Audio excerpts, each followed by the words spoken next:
বিসমিল্লাহির রহমানির রহিম। আসসালামু আলাইকুম। তো ভিউয়ার্স, আশা করি আপনারা সবাই ভালো রয়েছেন। তো ভিউয়ার্স, আপনারা জানেন যে আসলে প্রথম থেকে পঞ্চম শ্রেণীর যে উপবৃত্তিটা রয়েছে, এই উপবৃত্তির যেই দ্বিতীয় যেই মনে করেন যে হচ্ছে পর্যায়টা রয়েছে, সেটা কিন্তু একটি কার্যক্রম শুরু হয়ে গেছে। তো এটাকে আসলে দ্বিতীয় এই জন্য বলা হচ্ছে যে আপনারা জানেন যে একটি উপবৃত্তি কিন্তু দেওয়া হয়েছিল। তো ওটি ছিল আসলে 2024 সালের, কিন্তু আসলে যেই উপবৃত্তিটার কার্যক্রম অলরেডি শুরু করেছে প্রথম থেকে পঞ্চম শ্রেণীর প্রাথমিক ও গণশিক্ষা মন্ত্রণালয়ে বাংলাদেশ থেকে যে উপবৃত্তিটা আবেদন করা হচ্ছে। তো এটাই কিন্তু আসলে মনে করেন যে এটাই হচ্ছে যে প্রথম কিস্তি, কিন্তু আসলে এখানে দ্বিতীয় না বললে আপনাদের কিন্তু মনে করেন যে বুঝতেও অনেক সমস্যা হবে।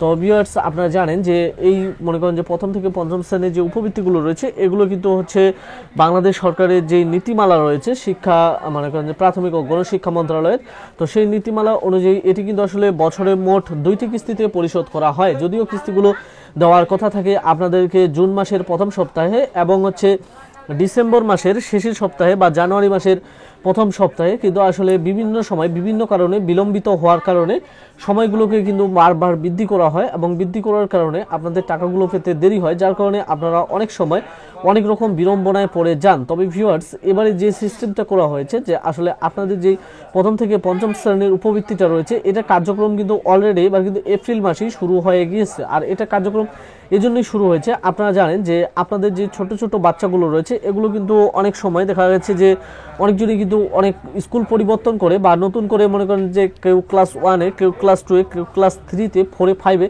এরকমভাবে কিন্তু একজন গিয়ে এক একটি স্কুলে ভর্তি হয়েছে। এবং অনেক বাচ্চাই রয়েছে যে যারা মনে করেন যে আপনাদের হচ্ছে 2024 সালের জুলাই থেকে ডিসেম্বরের কিস্তির টাকাটি পায়নি এবং তাদের টাকাটি বাউন্স ব্যাক হয়েছে।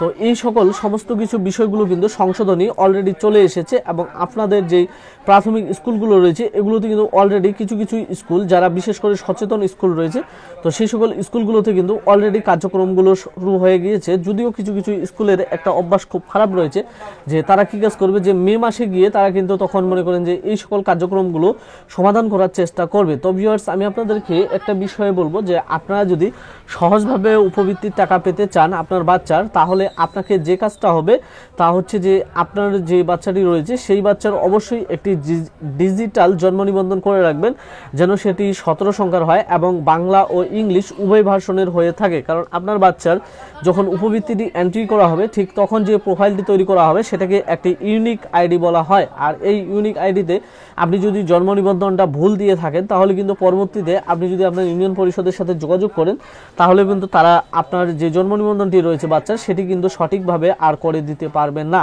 এর জন্য আপনাকে অনেক রকম ঝামেলায় পড়তে হবে। তো ভিউয়ার্স, আপনারা জানেন যে সেই সাথে আপনারা যারা একাদশ শ্রেণীর মনে করেন যে ভর্তি সহায়তা জন্য আবেদন করতে চাচ্ছিলেন, তো তাদের জন্য একটা বিশেষ নিয়ম হচ্ছে যে আপনাদের ভর্তি সহায়তাটা এটা বৃদ্ধি করা হয়েছে। তো এটা মনে করেন যে আর অল্প কিছু দিনের মধ্যে শেষ হয়ে যাবে এবং হচ্ছে আপনাদের উচ্চ মাধ্যমিক পর্যায়ে যেটা রয়েছে, এটা হচ্ছে আপনাদের 800 টাকা দিবে। আর যেটা মনে করেন যে হচ্ছে আপনার মাধ্যমিক পর্যায়ে এটা 5000 টাকা। তো ভিউয়ার্স, আপনারা বুঝতে পারছেন যে আসলে আপনাদের যেই মনে করেন যে আইবিএসের যে সফটওয়্যারটি রয়েছে, এটি অলরেডি চালু হয়ে গিয়েছে। তো অল্প কিছুদিনের মধ্যে আপনারা আপনাদের এন্ট্রিগুলো শেষ করে নেবেন, তাহলে কিন্তু আপনাদের যে মে মাসে টাকাটা দিবে এটা পেতে কোনো প্রকার সমস্যা হবে না।